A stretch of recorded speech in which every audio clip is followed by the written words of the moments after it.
Meaning of friary. Friary. Friary. Friary. Friary.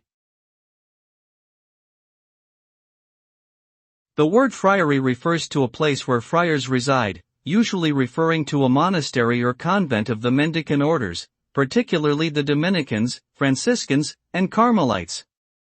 These religious orders are known for their practices of living in poverty, humility, and virtue.